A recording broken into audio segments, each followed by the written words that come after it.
இன்றைக்கு அதிமுகவில் இருந்து நிர்வாகிகள் தொண்டர்கள் கொத்து கொத்தாக விலகிக் கொண்டிருக்கிறார்கள். சீட்டு கட்டு போல் இன்றைக்கு அதிமுக சரிந்து கொண்டிருக்கிறது. ஆனால் இது எதையுமே தெரியாததை போல பூனை கண்ணை மூடிக்கொண்டால் இருண்டு விட்டது என்பது போல இன்றைக்கு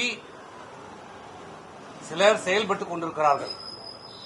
இந்த கட்சிக்காக உழைத்தவர்கள் 50 ஆண்டு காலம் பாடுபட்டார்கள். தங்களுடைய உழைப்பு, ரத்தம், பணம், குடும்பத்தை பார்க்காமல் செலவு செய்தவர்கள் கோடிக்கணக்கான பேர் இன்னைக்கு. அப்படிப்பட்ட உழைத்தவர்கள் இந்த இயக்கத்தை விட்டு செல்கிறார்கள் என்றால் அவருடைய மனவேதனை என்ன? ஆனால் அவர்களை பார்த்து சாதாரணமாக சொல்லுகிறார் துரோகி என்று. சாதாரணமாக சொல்லுகிறார் துரோகி என்று. எம்ஜிஆரை கூட தான் துரோகி என்று சொன்னார்கள். எம்ஜிஆர் துரோகியா? திமுக விட்டு நீக்கும் போது என்ன சொன்னார்கள்? எம்ஜிஆர் ஒரு துரோகி என்றார்கள். அப்ப எம்ஜிஆர் துரோகியா? அந்த இயக்கத்திற்காக திமுக எவ்வளவு பாடுபட்டார். திமுக வெற்றி பெறுவதற்கு காரணமே எம்ஜிஆர். அண்ணாதுரை முதலமைச்சர் ஆவதற்கு காரணமே எம்ஜிஆர். கருணாநிதி முதலமைச்சர் ஆவது காரணமே எம்ஜிஆர். அப்படிப்பட்ட எம்ஜிஆரே துரோகி என்று சொன்னவர்கள். அதனால எம்ஜிஆர் துரோகி ஆயிடுவாரா? இன்னும் தங்களுடைய தவறை உணராமல், தங்களுடைய செயல்பாட்டுடைய குறைகளை உணராமல் மற்றவர்களை குறை சொல்லிக் கொண்டு தொடர் தோல்வி. இது தோல்வி அல்ல. அதிமுக மக்கள் மத்தியிலே புறக்கணிக்கப்பட்டிருக்கிறது.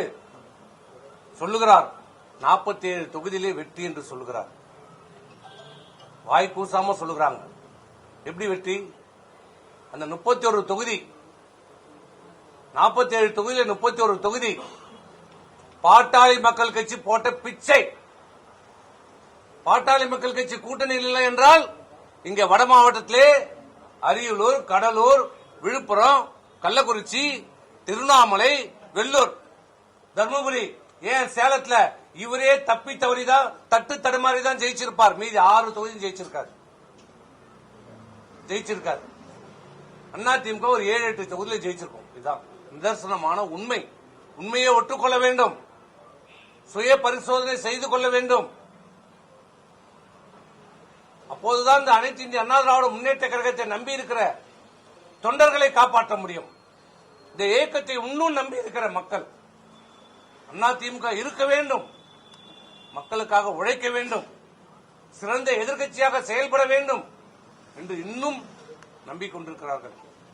அப்படிப்பட்ட மக்களுக்கும் தொண்டர்களுக்கும் இப்போதாவது காலம் கடந்த பிறகாவது தங்களுடைய தவறுகளை உணர்ந்து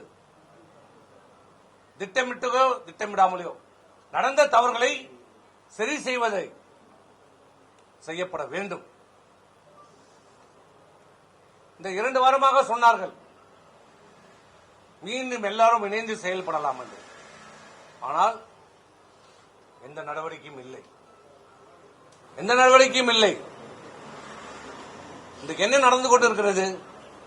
தினந்தோறும் அதிமுகவுடைய நிர்வாகிகள், இந்த கட்சிக்காக உழைத்தவர்கள் இந்த இயக்கத்தை விட்டு போய்க் கொண்டிருக்கிறார்கள். காரணம் என்ன காரணம்? என்ன குறை சொல்கிறார்கள்? தலைமை மீது. தலைமை அனுசரித்து போகவில்லை. தலைமை தன் தவறை திருத்திக் கொள்ள மறுக்கிறது. யாருடைய கருத்தையும் கேட்க தயாராக இல்லை. தன்னை சுற்றி ஒரு வேலியை போட்டுக் கொண்டிருக்கிறார். அதில் ஒரு 4-5 ஜால்ராக்களை வைத்துக் கொண்டிருக்கிறார். அவர் சொல்வதற்கெல்லாம் ஆமாம் சாமி போடுகிறவர்களை வைத்துக் கொண்டு இருக்கிறார். இந்த இயக்கம் அனைத்து இந்திய அண்ணா திராவிட முன்னேற்ற கழகம் என்பது சாதாரண தொண்டன் முதலமைச்சராக வரலாம், அமைச்சராக வரலாம், சட்டமன்ற உறுப்பினராக வரலாம், நாடாளுமன்ற உறுப்பினராக வரலாம். இதுதான் அதிமுகவுடைய சிறப்பு அம்சம். அதனால்தான் இந்த அண்ணா திராவிட முன்னேற்ற கழகத்திற்கு தங்களை இணைத்துக் கொண்டார்கள். லட்சக்கணக்கான இளைஞர்களும் பல பேர் இந்த இயக்கத்தில் இணைத்துக் கொண்டு உழைத்து வந்திருக்கிறார்கள். சாதாரண தொண்டர் சட்டமன்ற உறுப்பினராக, நாடாளுமன்ற உறுப்பினராக வந்திருக்கிறார்கள். அதிமுக என்பது ஒரு குடும்ப கட்சி அல்ல, இது தொண்டர்கள் கட்சி என்ற நிலையால் ஏற்படுத்தப்பட்டது. மாண்புமிகு புரட்சித் தலைவர் அவர்களாலும் மாண்புமிகு அம்மா அவர்களாலும் ஏற்படுத்தப்பட்டது. ஆனால் இன்னைக்கு என்ன நிலைமை? அதிமுக ஒரு குடும்பத்தின் பிடிக்குள் சென்று கொண்டிருக்கிறது. பிளே ஸ்டோர் மற்றும் ஆப் ஸ்டோரில் இருந்து பாலிமர் செயலியை QR கோடு மூலம் பதிவிறக்கம் செய்யுங்கள். செய்திகளை உடனுக்குடன் பெறுங்கள்.